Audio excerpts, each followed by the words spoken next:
Do this. Eugene, you really know how to show a girl a good time, I told him as I followed him down the old path. Oh, come on, Isis. What better way to spend a Saturday night than collecting specimens?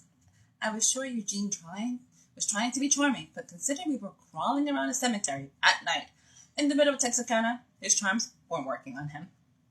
Do you know how suspicious we look wandering around here 4 days before Halloween? I asked him softly as I looked around the place. Isis, this part of town is deserted on the weekends. Besides, of all the people, you should be used to cemeteries. And Eugene told me without looking my way. Remember, you work for death. Eugene, I see dead people. That doesn't mean I hang out in cemeteries during my free time. I said. Eugene was right about one thing. I did work for death. I was death's intern in North America. Normally, that statement made most people panic. We terrified the poor souls who knew about us.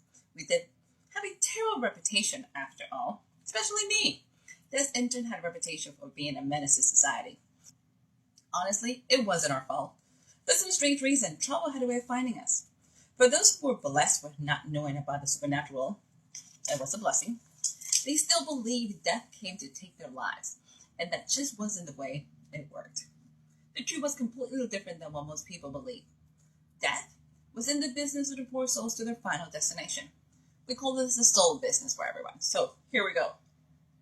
Depending on the individual's beliefs of the afterlife, death will deliver them. In other words, death was a UPS for the soul world. Anything that interfered with the delivery of the soul was an intern's job, that would be Isis, to find it and fix it. Death was unique, appearing to each person according to their own beliefs. For some people, death appeared in the shape of a monster or their worst nightmares. Others saw death as a long-lost friend or a relative who came to guide them to the next journey. For me, death was always a tall, beautiful lady with long, silky brown hair who dressed impeccable. She often resembled my dead mother. I always wondered which one I resembled the most, my mother or my dad. I was 5 feet 9 inches with long black hair and a mocha complexion. In the Twin Cities of Texarkana, I was considered exotic to the point of attractive. Unfortunately, my parents had named me Isis Black. In the age of terrorism, my name was a constant topic of painful discussions and explanation. I wasn't sure why. I didn't consider a nickname. It wasn't like people ever remembered the Egyptian goddess when the name Isis was brought up. Isis! I heard Eugene say my name and didn't know how, but he whispered and yelled at the same time. Are you listening to me? Oops. I guess I turned him out for a while. Sorry, I was thinking, I said, looking around the area. We were at the Sacred Heart Cemetery, located on Texas Boulevard across from the T-Line station, and I still didn't understand why. Tell me again, why are we roaming around this cemetery at night? Easy, because we will probably get arrested for poking around the cemetery during the day, Eugene told me, planting his feet in a wide stand as he folded his arms over his chest. A smirk lifted the corners of his mouth. Thanks, Mr. Smarty Pants. Now, think you can explain the cemetery part? I replied as I waved my arms around to emphasize the setting. You have a lot of questions today, Eugene told me with a frown. Yes, I do. But normally you aren't this shady with your information. Stop changing the subject and spill it, or I'm not moving. I put my hands on my head and stopped walking. Eugene wouldn't meet my eyes. Instead, his gaze drifted everywhere but me. I had to admit, he looked extremely cute when he was nervous. He was a very attractive black man in his early 20s. He looked like a young Will Smith. Stop pressuring me, Isis. I'm not supposed to talk about it. I raised an eyebrow. If Eugene was keeping secrets, it could only be for one person. The mistress said this was a classified mission. Eugene confessed in a whisper. I knew it. The only one Eugene was loyal to was his horseman, Pestilence. While I was Death's intern, Eugene was the rookie intern for Pestilence. Pestilence was also Death's sister, and one nasty lady. The sisters were polar opposites. While Death was warm and motherly, Pestilence was Queen Bee. Pestilence even made her 10 interns call her Mistress. She didn't bother learning their names. They all went by numbers, which was completely insane. The poor guys worked in and lived underground in the state-of-the-art lab. It was a good thing they were chemists and enjoyed the living conditions, because it would have terrified me to death. They also live underneath the chicken plant. So this is one of the ongoing jokes of this group. Is like, why does Pestilence have a chicken plant? Nobody knows. Constantine, the 5,000-year-old talking cat that served as the guardian and trainer for all of Death's interns, explained how all the horsemen had interns. We all had different purposes and modes of operations. Normally, interns did not interact with each other. According to Constantine, that piece of information and so much more could be found in my intern manual. Who read manuals anyways? I was pretty sure my manual was MIA, missing in action, and not coming back. To Constantine's pain, I never read it. It wasn't on purpose. It just didn't look that important. And since it was so tiny, Eugene, talk. We don't need another zombie apocalypse, I told him sternly.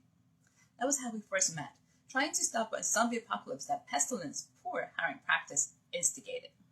Afterwards, Death convinced her sister to keep the partnership, and now we get to spend every weekend with Eugene. Fine. Just don't tell Constantine. Eugene looked around like he was expecting Pestilence to appear. He cleared his throat before continuing. I'm supposed to bring back.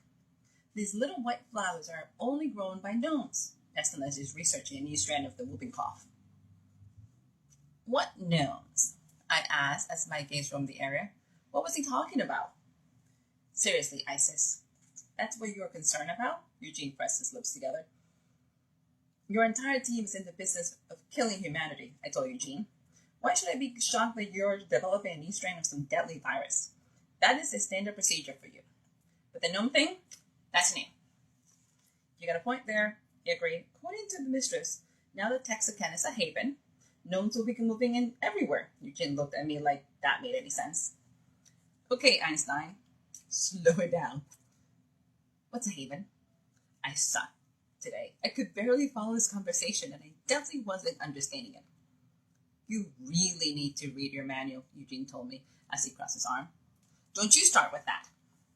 I replied in a foreign tone. I knew the only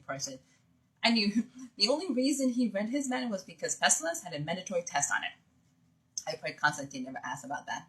Just tell me, please. I really don't want to ask Constantine. And I didn't. He was known for instilling fear in the hearts of everyone. That would be a painful lecture. Eugene gave me a stealth look. Havens are sanctuary for the supernatural communities. They are places where every creature is protected and treated fairly. In North America, Texarkana, both the Texas and the Arkansas side, and even a few of the surrounding communities, are the New Haven. Why? Of all the places to have a sanctuary, why here? I wanted to know who made that decision. Why wouldn't they pick San Diego or Cancun, since those are tropical areas and large cities and have a lot more to offer? It made no sense. I don't know. Why did you pick Texarkana to move to? Eugene asked me. What does one thing have to do with the other? I wasn't in the mood for reminiscing on how I landed in Texarkana and running away from my past. The funny thing was, my past came knocking on my door anyways, only in the shape of death. Everything. Eugene rubbed at his sleeve. Havens are the territory of death. The locations are based on the places where the interns live, which means, Isis, you are the new sheriff in town. Sheriff? I yelled and the sound echoed through the cemetery. I couldn't help it. I did not like the sound of that. Unfortunately, you are responsible for keeping everyone safe and enforcing the law. Eugene looked at the ground when he spoke. The good news is, everyone knows the reputations of the sheriff, so everyone behaves. I knew he was trying to make me feel better, but it wasn't working. Eugene, what are the punishments for crimes committed in Haven? I asked as a sick feeling tossed back and forth in my stomach. The usual, I guess, he shrugged. Banishments, beatings, even death to all violators. Great.